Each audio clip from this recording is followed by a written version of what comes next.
Hello, the season is definitely winding down here on the homestead, as I'm sure it is for you as well. And you might be thinking, okay, how do we continue feeding our family and doing all that we do through the summer months during the winter? Well, I'm excited to invite you here to the homestead this coming Saturday for the fall and winter gardening class. It's on Saturday at 10 a.m., and I'm going to be covering everything that you need to know to continue growing food for your family throughout the entire cold month season.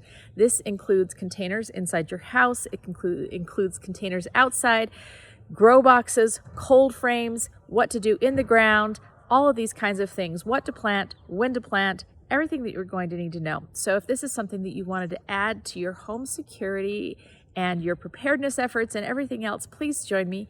I hope you can come, and we'll be learning hands-on how to continue growing year-round.